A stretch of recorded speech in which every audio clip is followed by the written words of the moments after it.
And though they didn't have many guns, these guns were world beaters.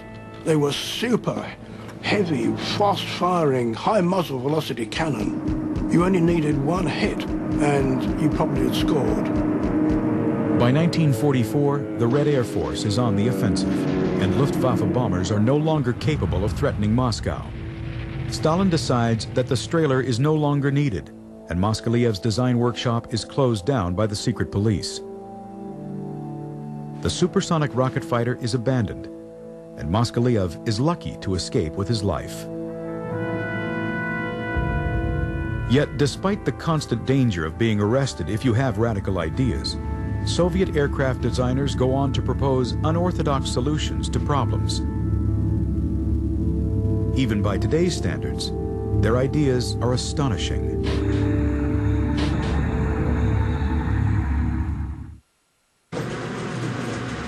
On the eve of World War II, Russian collective farm workers turn their eyes skyward. They think they can hear the sound of an approaching aircraft, but they can see nothing. Flying overhead is the world's first attempt at a stealthy aircraft. Well, the Soviet aircraft designers are always interested in imaginative, forward-looking, futuristic types of airplanes. In fact, in the 1930s, curiously, they even had some experiments on building an invisible airplane. These are the days before radar, but the aircraft of the day are still visible targets. They fly slow enough to be spotted easily through binoculars, and they fly too low to escape the deadly attention of anti-aircraft artillery. One Soviet designer has an answer. He strips the Soviet Air Force plane of its outer covering of wood and replaces it with clear plastic. It was a four-seat, single-engined, high-wing monoplane, a very ordinary aeroplane. He stripped out as much as he could of all the existing structure, and he covered it with a transparent fabric which he got from France called rhodoid, which was very much like cellophane. The aircraft is now largely transparent to the human eye. Of course, the engine and crew can still be seen. But at altitude, they're too small to pick out. There is only one problem. The problem was that the plastic he was using reacted to sunlight. And after a few weeks, the transparency was lost and you could see the plane again. A true stealthy aircraft will have to wait another 50 years. Another problem Soviet aircraft engineers are grappling with is airborne warfare. The Red Army is the first to create a large parachute force, but paratroopers are lightly armed and defenseless against enemy tanks. There are early attempts to carry light tanks and artillery into battle, slung under heavy bombers, but the aircraft cannot transport heavy weapons. Another brilliant Soviet engineer has a radical solution to this problem. He is Oleg Antonov. Oleg Antonov emerged as one of the Soviet Union's most prominent aircraft designers in the 20th century. As a young man, he was interested in gliders. Later on, he presided over the design of a whole series of Soviet aircraft transports, heavy lift aircraft.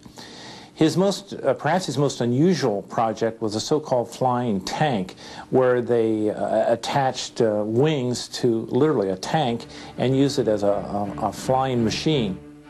This strange aircraft is called the KT, which stands for Tank's Wings in Russian.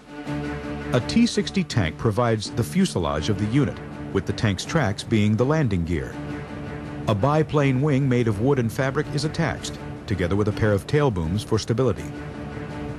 The unit is towed to its target by a heavy bomber. Towing speed is 100 miles per hour. Over the target, the flying tank is released and glides to a landing near the battlefield.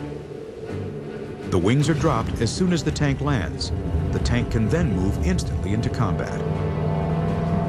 Only one KT was ever built, and this was tested in early 1942. And the pilot was one of the most varied and experienced pilots there's ever been, Sergei Anokhin. And they waved away the tug. Off went the combination, and Anokhin broke the tow rope at about 6,000 feet, and he managed to steer this contraption back to the airfield. and we are told he made a rather rough landing. Well, if the idea is if it's a landing you can walk away from, it's a landing. It would be the only flight of the flying tank. The problem was not the concept of a flying tank that you could tow. The problem was there were not powerful enough engines for the towing aircraft to really fly the tank any great distance. Russia's tanks will have to drive to Berlin under their own steam. But along with flying tanks, Soviet thinking about the use of aircraft for naval warfare would lead to another idea that is truly Russia's tanks will have to drive to Berlin under their own steam. But along with flying tanks, Soviet thinking about the use of aircraft for naval warfare would lead to another idea that is truly breathtaking. Early submarines were very slow. They were also vulnerable to attack while traveling on the surface to recharge their electric batteries. On the other hand, aircraft could fly fast and high, but they did not have a submarine's invisibility when submerged. The junior naval officers in the Soviet Union were very resourceful. And in the early 30s, they came up with the idea of why not combine the strengths of a submarine with the strengths of an aircraft. In July 1936, the Soviet military's main scientific research committee approves a detailed design study for a flying submarine. It is known as the LPL, after the Russian letters for Flying Submarine Aircraft. For flight, the LPL is powered by 3 conventional piston engines. It carries a crew of 3 and flies at 150 miles per hour with a range of 500 miles. When the aircraft lands on water, panels close to seal the flight engines. The aircraft is painted with corrosion-resistant materials, and it is armed with 2 18-inch torpedoes carried under the fuselage. When submerged, the machine has a speed of 3 knots. The idea was that the flying submarine would be able to penetrate a heavily defended harbor by flying over the mines and the submarine nets, then submerge and attack the battleships and aircraft carriers that thought they were in safety inside the harbor. But the technical challenges prove too much for the Russians, and the flying sub is never completed. The idea of a flying submarine sounds far-fetched, but in fact, during the Cold War in the 1950s, the United States Navy commissioned its own design study for a flying submarine. The Convair Division of General Dynamics Corp in San Diego was asked to draw up plans for just such an aircraft, this time powered by a jet engine. The craft would be submerged by flooding the wings, tail, and hull compartments. It would travel 5 miles an hour underwater, powered by batteries. The flying submarine has never got off the drawing board because it's just too complicated an engineering project. But there was one other new technology that did revolutionize aviation in World War II: the jet plane.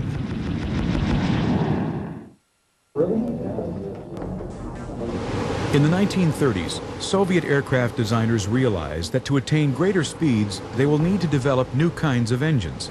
The limiting speed for any aircraft using a propeller is about 500 miles per hour.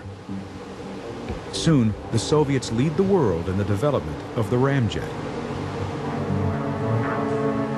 Various designers had ideas for rockets and for weird things called ramjets. They're really just tubes, but with a careful profile. Big inlet, then it narrows to a high velocity section in the middle where you inject fuel, which burns, and expands through an enlarged tailpipe to give thrust. The basic idea couldn't be simpler. It's as simple as a rocket engine. A ramjet uses the forward speed of an aircraft in flight to squeeze air into a nozzle. This compressed air is rich in explosive oxygen. There was quite a bit to be said for putting ramjets under the wings or in the tail of a fighter to boost the speed. Hardly anybody ever did it except the Russians, and they did it in a big way. Early ramjets are tried out on the I-16 fighter. These experiments prove successful. Stalin orders a new ramjet fighter. Work begins in 1940. The result is one of the most advanced and beautiful aircraft designs of the Second World War, the Barakov D fighter. Borovkov D was a 1941 aircraft design. It was a twin-boom aircraft with a 2,000 horsepower pusher engine, a piston-powered engine, supplemented with ramjets and armed with 20 and 37 millimeter cannon. The plane includes a host of revolutionary features, as well as ramjets fitted in the twin tail booms. It has swept wings and is even equipped with an ejector seat. Had the Borovkov D been ready in 1941, its speed and firepower could have destroyed the lumbering Luftwaffe bombers and easily evaded German fighters.